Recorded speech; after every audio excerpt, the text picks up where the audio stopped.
தமிழகத்தில் தேர்தல் நடந்ததற்கு பிறகு பல்வேறு சம்பவங்கள் அரங்கேறி கொண்டிருக்கின்றது. குறிப்பாக சட்டம் ஒழுங்கு என்பதே சந்தி சிரித்து கொண்டிருக்கின்றது. தேர்தலில் மக்கள் ஒரு தீர்ப்பை வழங்கி இருக்கின்றார்கள். அதை முழுவதாக நாங்கள் ஏற்றுக்கொள்ளுகின்றோம். அடுத்தது தொடர்ந்து மக்கள் சேவைக்காக இறங்கி வேலை செய்வதற்காக நாங்கள் பாடுபட்டு கொண்டிருக்கின்றோம்.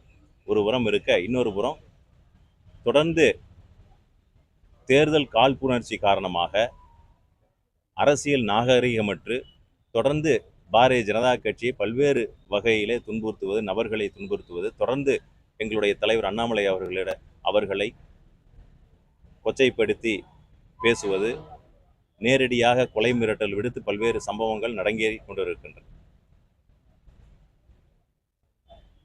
ஒரு வாரத்துக்கு முன்பாக கிருஷ்ணகிரி மாவட்டம் பையூர் என்கின்ற இடத்துல நடு ரோட்டில் ஒரு ஆட்டை கொண்டு வந்து வைத்து அந்த ஆட்டிற்கு அண்ணாமலை அவர்களுடைய புகைப்படத்தை அதற்கு மாட்டி அதை நடு ரோட்டில் கண்டந்துண்டமாக வெட்டி இருக்கின்றார்.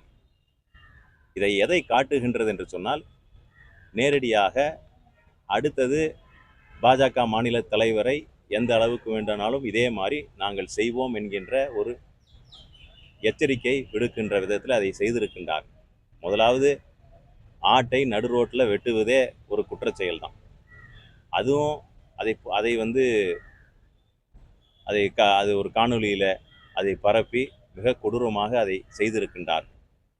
என்ன அதை காட்டுகின்றதுன்னு, அடுத்தது உங்களைத்தான் இதே போல செய்ய இருக்கின்றோம் அப்படின்னு ஒரு பெரிய ஒரு அச்சுறுத்தலை கொடுத்திருக்கின்றார்.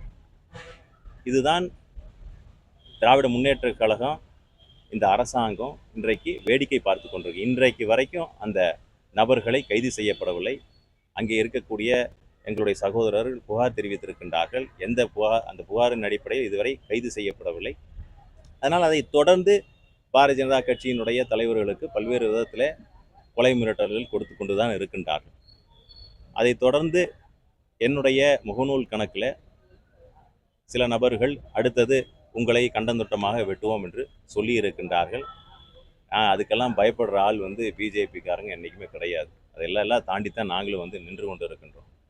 தொடர்ந்து இதே போல் அந்த ஆட்டை எப்படி வெட்டுமோ அதே மாதிரி தான் உங்களை எல்லாம் வெட்ட போகிறோம் அப்படின்னு சொல்லுகின்ற பொழுது அதற்கு ஒரு முடிவு வர வேண்டும் என்பதற்காக இன்றைக்கு அந்த நபர் யார், அந்த முகநூல் கணக்கு யார் அதை வைத்திருக்கின்றார்கள், அது ஒரு குழுவா, அதுக்கு பின்னாலே அரசியல் காரணங்கள் இருக்கின்றதா, அதுக்கு பின்னால் எந்த கட்சி இருக்கின்றதை எல்லாம் கண்டுபிடிக்க வேண்டும்.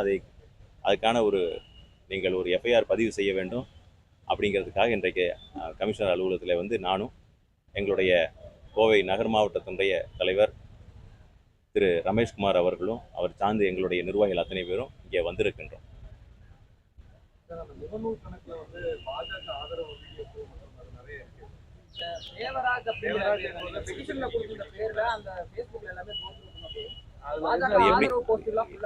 எப்படி வேணா இதுல இருக்கலாங்க. நம்மளுக்கு ஆளுகளை கண்டுபிடிக்கணும் அப்படின்னு.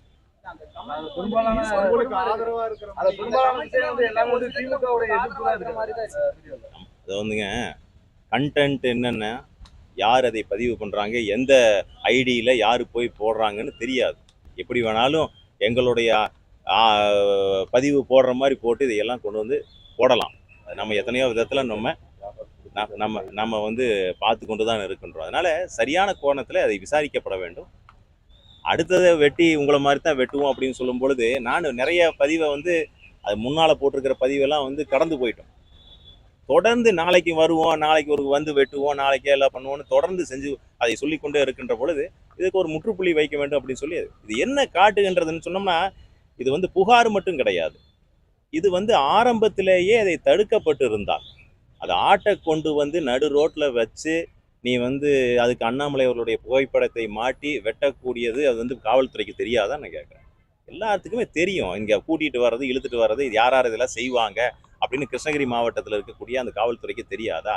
இது நாடு முழுக்க ஒரு பெரிய அதிர்வலை ஏற்படுத்தி இருக்கின்றது. இவ்வளவு மோசமான அநாகரிகமான ஒரு அரசியல் காழ்ப்புணர்ச்சிங்கிறத நம்ம எங்கேயுமே பார்த்ததில்லை. எல்லாருமே வெற்றி தோல்வி அப்படிங்கிறது சகஜம். ஆனால் அது எந்த அளவுக்கு கீழ்த்தரமான அரசியலை கொண்டு போய் அது சேர்த்திருக்கின்றதுன்னு சொன்னோம்னா, அது அங்கே இருக்கக்கூடிய நபர்கள் அடுத்த நாள் பத்திரிகையில் வருகின்றது. அது திராவிட முன்னேற்ற கழகத்தை சார்ந்த நபர்கள் பத்திரிகையில் வருது. எல்லா பத்திரிகையில் எழுதியிருக்கிறாங்க, இவங்க தான் அவங்க பண்ணியிருக்கிறாங்க. அதை தெரிஞ்சிருந்து அவர்கள் இன்னும் கைது செய்யப்படவில்லை அப்படின்னு சொன்னோம்னா சட்டம் ஒழுங்கு சந்தி சிரித்து கொண்டு இருக்கின்றது. உன்னை கொண்டு வந்து அந்த ஆட்டினுடைய தலையில மாநில தலைவர் அவருடைய புகைப்படத்தை மாட்டி வெட்டுறாங்கன்னு என்ன அர்த்தம்னா அவரையும் இப்படித்தான் வெட்டுவோம் அப்படின்னு சொல்ல வர்றாங்க தான் அர்த்தம். நான் உங்களை கேட்குறேன், பொதுமக்களுக்கு விட்டு விடுகின்றேன்.